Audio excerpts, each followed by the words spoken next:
Assalamu alaikum, hürmetli kardeşler. Ben kardeşim Nebi Cahil'la. Bugünkü programımızda yani 4. ayın 30. günü biz bu programını işleyen tok. O vakti da kolumuzda 4. ayın 27. günü Brüksel'de ötküzülgen namayışka Xitay tarafından silingan Xitay tacavuzlarının, casuslarının ameli görünüşünü köstüp birenmegen toplangan. Şu bugünkü programımızda şu toplangan resimlerini, videolarını kiriştirip her bir alana huzur sunmakçı. Bunundan halkımızın önümlük paylanıp bu Xitay tecavüzlerinin üstüden kanuni yollar bilen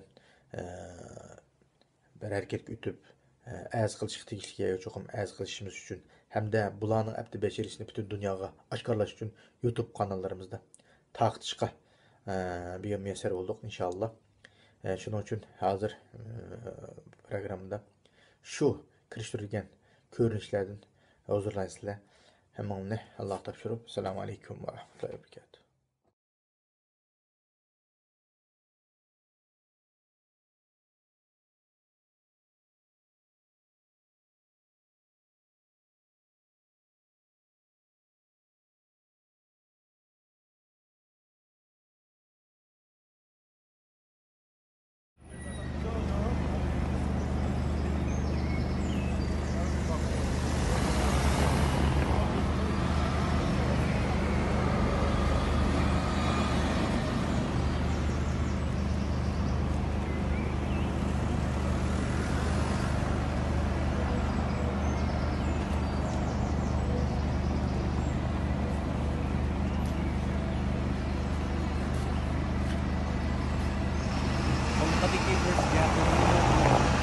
Belki ne? Nasıl iş gerekiyor? Hani dokuzunu giydi ya. Ama resim taktı ya onu bakalım. Onu alamaya kaldık da. Stresle gitti ya. Bunun satışını kadar tapınsa kemde. Kolka geldi çoktan basça. Telefon tutuyor ama karşı ya.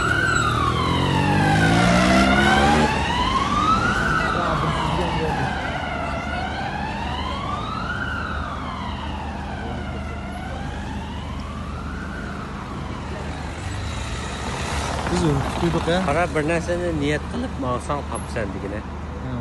Niyat qilganing erishsin.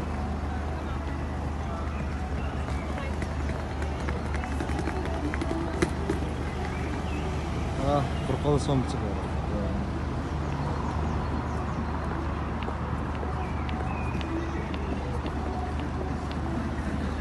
Şartır taktiği alan ya. O telefonu Ana qo'shib ulana umya tuğa yeri ya. Tatka yeri aya oldu ya. İba tuğa yeri mavi şoför onlar ya. Ama et. Ana ulana tatka yeri a oldu ya.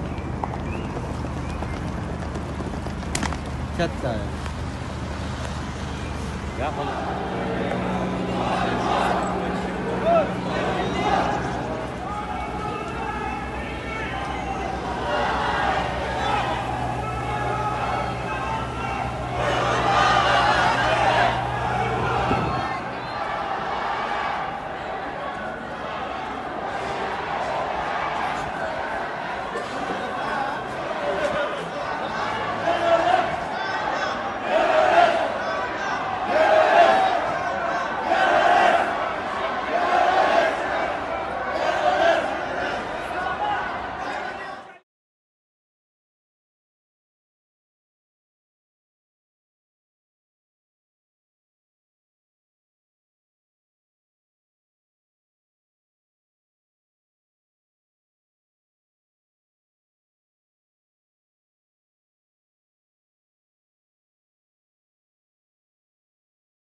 Video ile onlar video bak.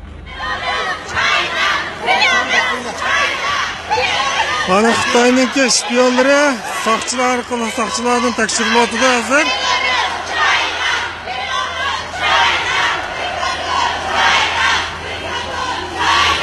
Belgiya hökumətininki Uyğurlarning faoliyatiga qilgan yardımına aitdi çoğ. Xitoylarning haqiqati ma'lum. Mana 3-chi turkumda tutilgan Xitoylar Diktator! Diktator! Diktator!